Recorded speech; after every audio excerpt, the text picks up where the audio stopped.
Don't be afraid to stand your ground. Fear of being wrong or fear of standing your ground attacks all of us. But I know that you can think about a time in your life where you wanted to stand your ground, your opinion was different from somebody else's, different from a whole group, where you knew that you had a conviction that you were 110% behind. And yet, because everybody else was saying something different, everybody else wanted to do something different, everybody else's position was different, you wanted to change your mind. You were afraid to stand your ground. And I am here to tell you that this is a fear that we have to learn to forge through, which is the fear of being wrong and the fear of standing our ground, because you are too valuable. Your opinion is too valuable. The work that you're called to do is too valuable. The work that God has for you to do is too valuable for you to give up your position, your convictions, because of the pressure and the opinions and the thoughts of someone else. I'm Kenesha Hart. I am the host of the Coach Up podcast. I am a speaker. I speak on exactly what we're talking about today, forging through fear. And I also am the host of the Accountability Club, where I help entrepreneurs and coaches to achieve the goals that they want at an accelerated pace through the power of accountability partners. Today, we are talking about forging through the fear of being wrong and standing your ground. And I'm going to tell you why this is so important. So I'll give you the story really quickly, and then we're going to break this thing down.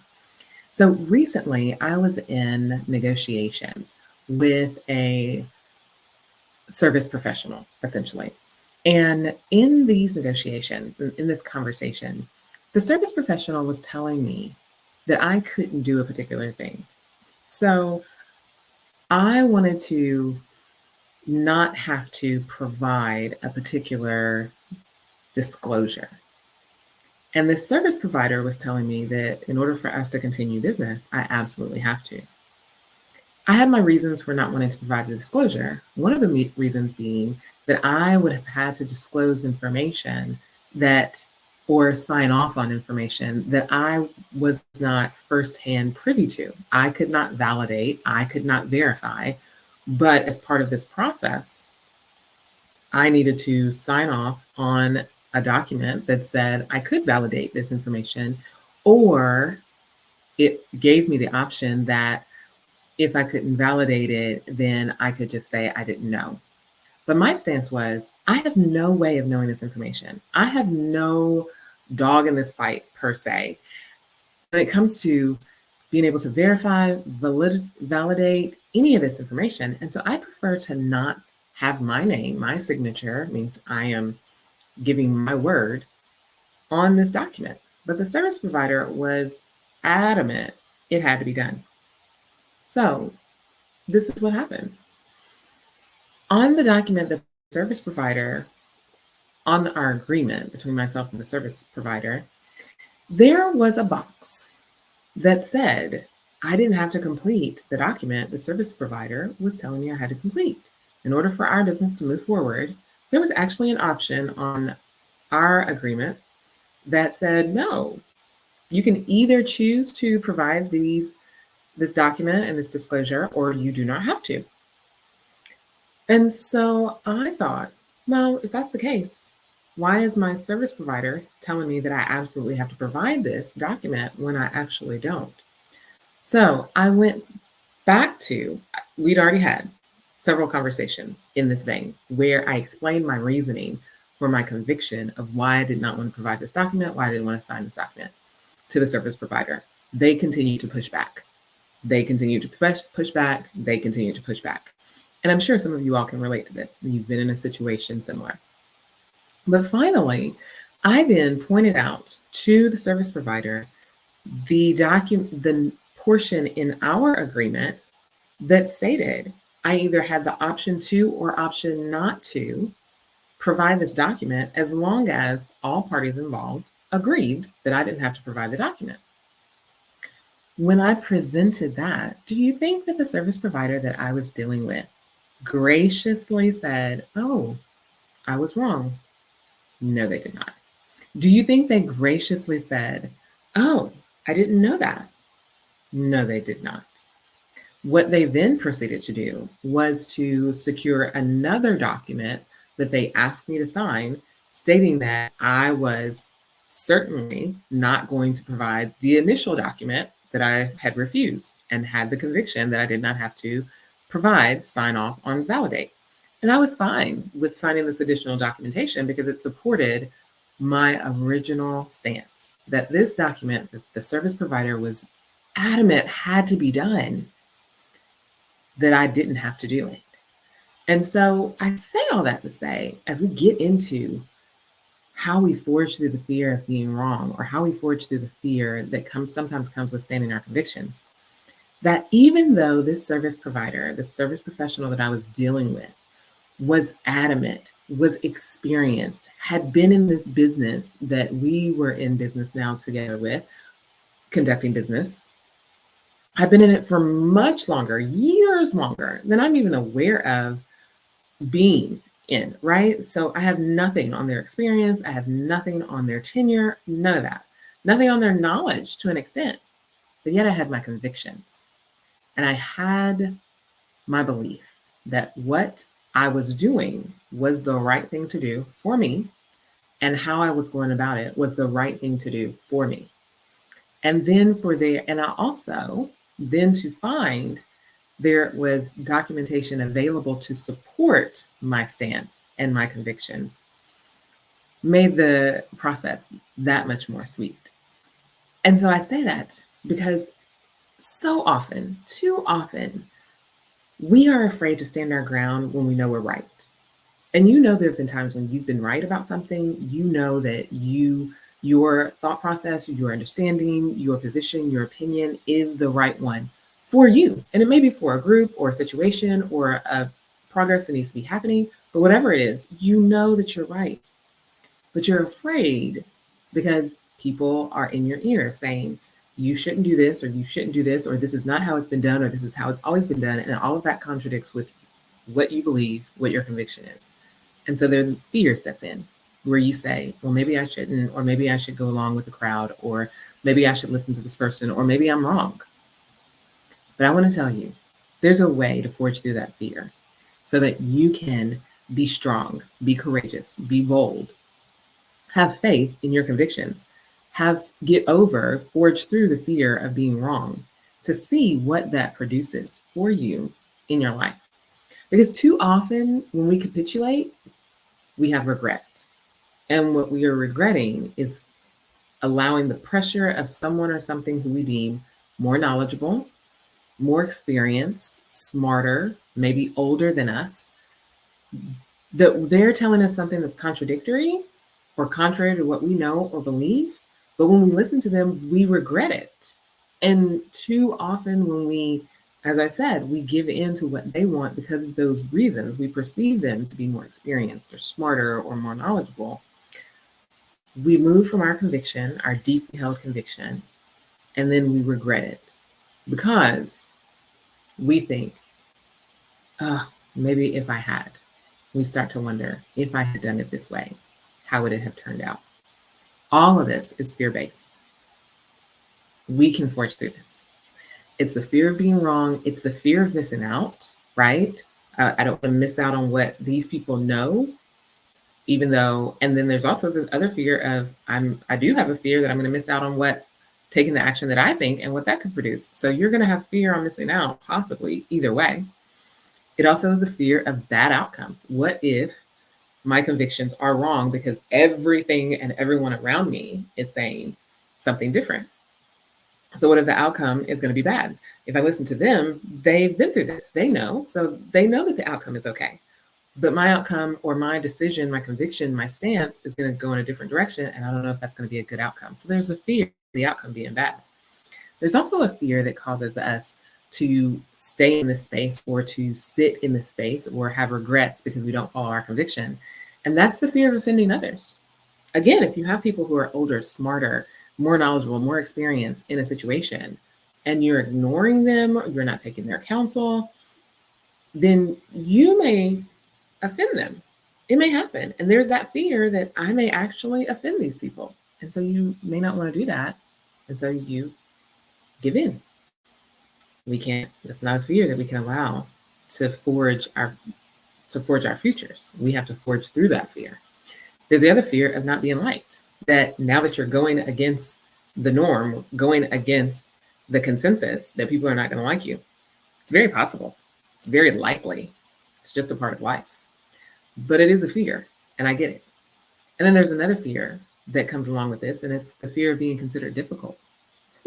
So people will think, oh, you just don't want to do things the easy way, or you just don't want to do things the way that they've always been done. You just want to make your own way just because you want to be different. None of those can be true. And yet we still sometimes fear that people will see us as being difficult. I can't tell you the number of times people have called me difficult. And at this point in my life, I seem to take it as not a critique, as a compliment. And I also have to consider the source. Are you telling me that I'm difficult because you are lazy? Because you want the easy route? Or are you telling me I'm difficult because you know a pathway that I'm complicating? One has merit, one does not. But either way, I can't be afraid of being considered difficult. I just have to know that this is my stance. And so this is for you. You have to know what your stance is, what your conviction is, and be strong enough to say, it may be considered difficult, but until I feel comfortable with changing, if you want me to change, I'm going to stay in the lane in which I have planted my feet in the direction I'm going, because that's my conviction. And when we're talking about this, it can be anything from something as simple and direct as the example that I gave. You're in contract with someone, and there's a particular part of the contract that you say, absolutely, this is the only way that I'm willing to sign and abide by this contract. And you are doing that because you have a belief or a conviction that this is absolutely the only way that you are able to move forward and do business. And other people are saying, we've never done it that way before, or that's too much, or you're asking too much, or what have you. It can be something as simple as that, all the way to something as big as, your conviction that to treat others in any manipulative type of way is completely wrong and unethical, right? That's a conviction. So we're talking about the gamut of what you choose, the decisions you make, and you being strong enough and not having the fear of standing in that.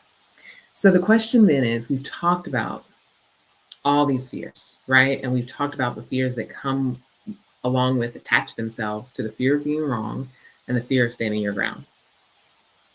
But these are the ways that you're going to fix that. And so I'm going to give you four ways that you are going to forge through this fear. Okay.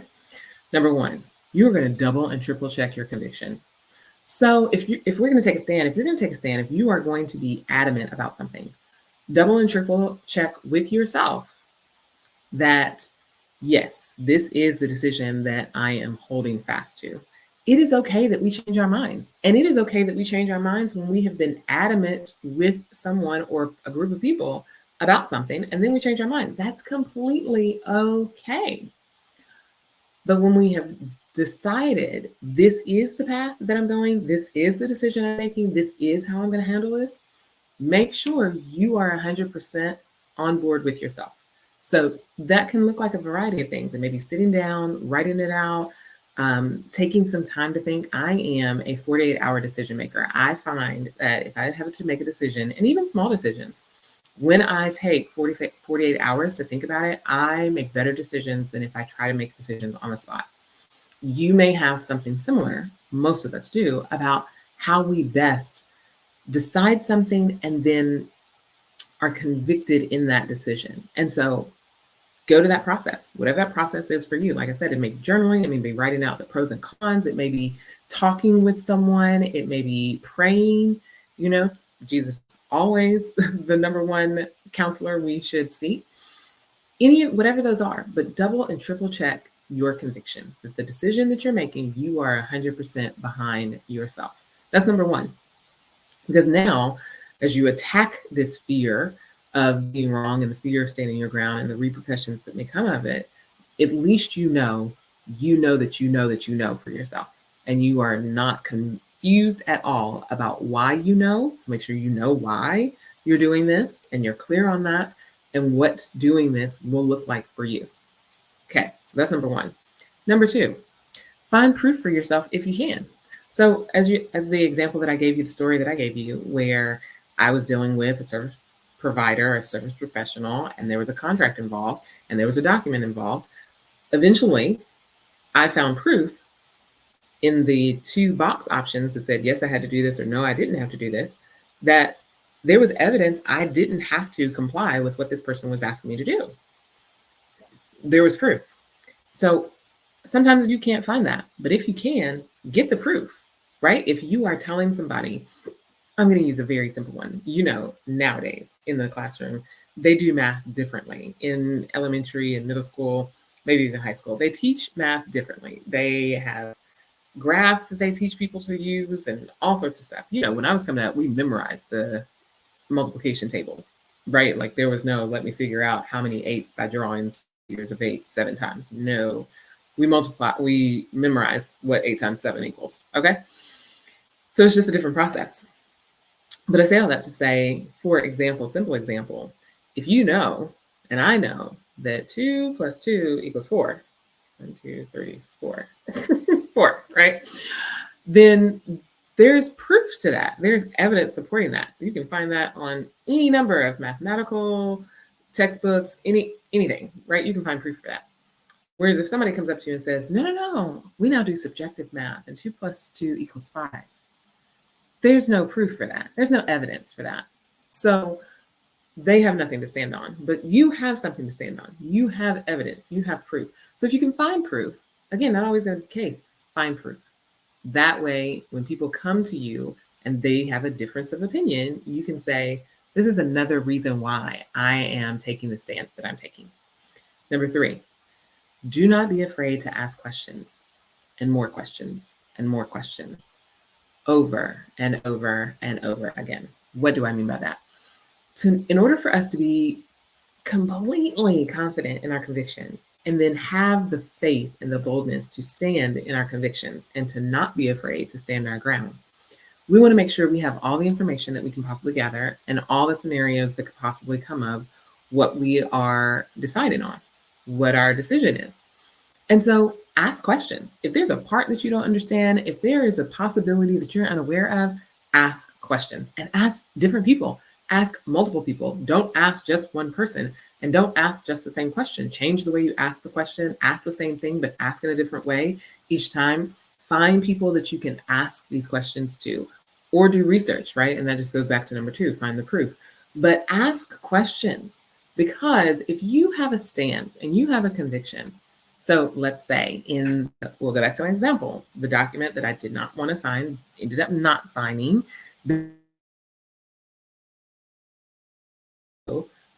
It was appropriate for me to sign it because I couldn't validate anything on it. Despite what this service professional said, make a case for myself and even to them in this instance of why I was not signing this. So I asked the service professional questions. And then what I could have gone on to do was call 2 other people in the same occupation that this service professional was in and ask them, right? So now I'm gathering more information. Then I could call the individuals who were responsible for creating the document that listed that these were the options, right? That I could or could not, I did or did not have to adhere to this request, not even a requirement, right? Because I didn't have to do it. So what governing body or company is responsible for facilitating or enforcing this information, I can reach out to them and ask them. I could ask any number of people, any number of questions to get an understanding about why is this required? What are the parameters around which I don't have to submit to this requirement? Who knows this? How do I communicate to the people that this is not the case? Who has communicated to them that this is the case? There's any number of questions. Ask questions. Because the more questions you ask, the more information you get. And this is the funny and interesting thing. You will think, well, I've already got an answer to that.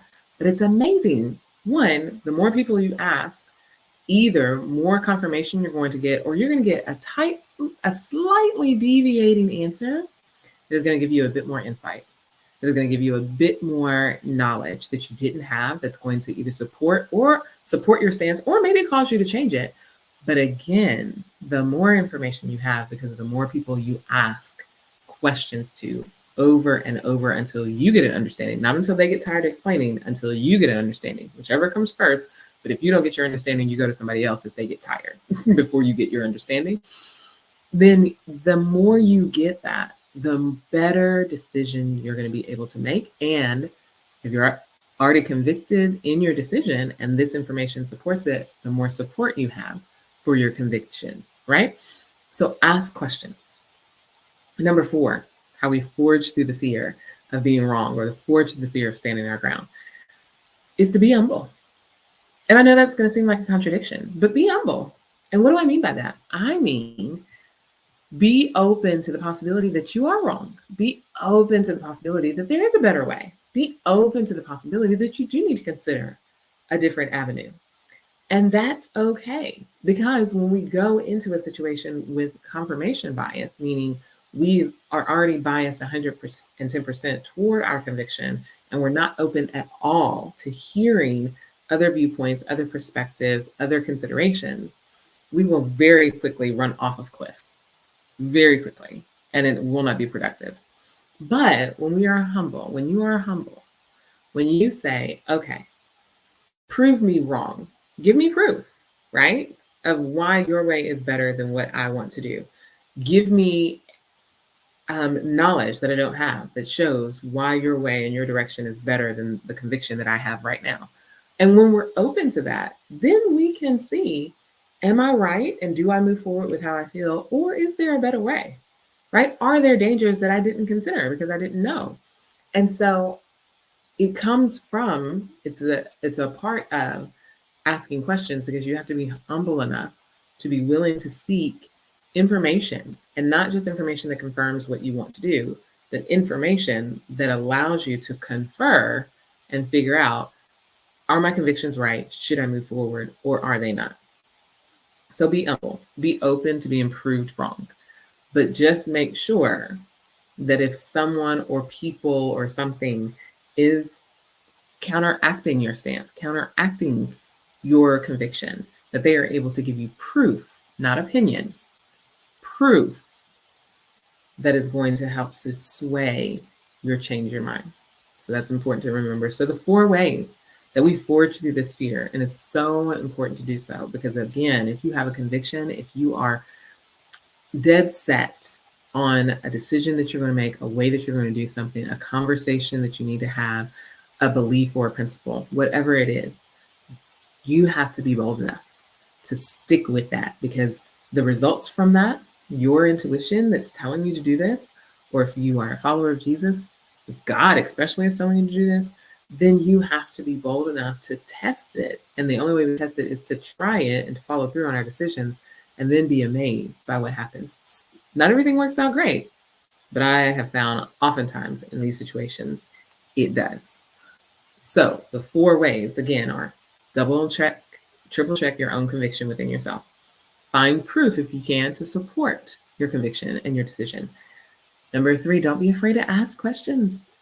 And over and over and over again, ask questions until you get a complete understanding of as much as you can gather, all possibilities, problems that will go with or affect the decision that you're making. And number 4, be open, be humble enough to be open to being proved wrong, and humble enough to receive the information that you're getting and use that to test against your stance and make changes if you feel like you need to, or be enough not to make a change at all. So when you do these steps, you will walk through that fear of being wrong. You will walk through the fear of standing your ground. And what you will get from this is you're going to get renewed confidence in yourself. Because as you make those decisions where you are convicted that this is the route to go, regardless of what everybody else is saying, and those decisions start to work out, you will gain confidence in yourself, and you will be even more comfortable, even more confident the next time you're in a situation where you have a strong conviction about something. It may not be the popular consensus, but yet you are willing to stand your ground. You'll be even more confident in that sense, because of the other times past where you have stayed your ground, you've moved with your convictions, and you have built that confidence in yourself that when you know what you know, then you're going forward and it usually works out. So you get renewed confidence. You also get stronger in your faith in yourself. You start to believe in yourself more. And you also get a stronger sense of sticking to your convictions. You also get stronger convictions, right? And that's a beautiful thing to have, especially in a world that's so fluid and flexible and tolerant. Conviction is a powerful thing, and we need more of it in our lives. And then the last thing is you're going to get learning lessons, right? You're going to get learning lessons by staying your ground, by making the decision that you are convicted to make within yourself. You're going to have learning lessons from that in a couple of ways. One, if things work out well, then great. What was your process? If things don't work out well, great. Where did I miss in the process? Or maybe you didn't miss anything and things just don't always work out. And so you get to learn that lesson. But what I will say, a way to better measure this is start tracking how many times you're right versus you're wrong. And only you can determine what right versus wrong looks like, right? Nobody else can determine that for you. But by keeping track of it, by let's say that over the course of a month, if you're thinking back over it, there may be 2 or 3 decisions that you've made where you had to stand your ground. You had to decide that I'm going to do it this way, regardless of what everybody else is saying, what everybody else is thinking, what have you. But I know that this is the way that I want to do this. This is the way I want to communicate about my business. This is the way I want to communicate with my coaching clients. This is the way that I want to market myself. This is the way that I want to handle contracts with individuals, right? Whatever it is, you probably have encountered at least 2 or 3 of those in the month. So start tracking those. Just write them down in a journal or in your calendar where you can go back and say, okay, over the course of the month, I had 4 of those where everybody else didn't agree with me, or I knew I had to do something and I just knew that this was the way it needed to be done. And this was the result I was looking for from that decision. And out of those 4, 3 of them worked out well.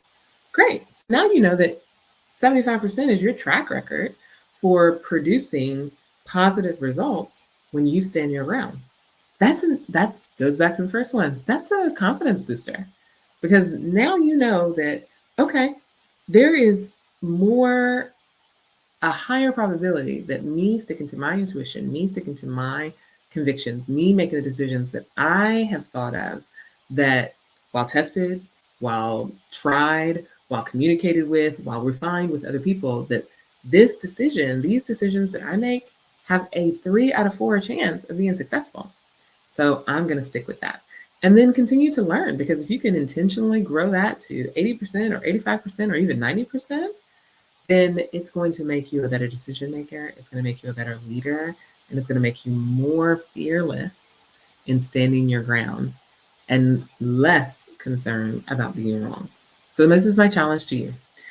In forging through this fear of being bold enough to stand your ground, I want you to begin to trust yourself. We all have instincts that God has given us, and He's given them to us for a reason. Do not discount them. Maximize them. And I want you to remember that what is right for you may not always be right for other people. And so don't let their stance determine yours. Remember that. Own your ground. Stand your ground and own it. And stand firm on it, because we only lose ground when we give it up. Don't give your ground up.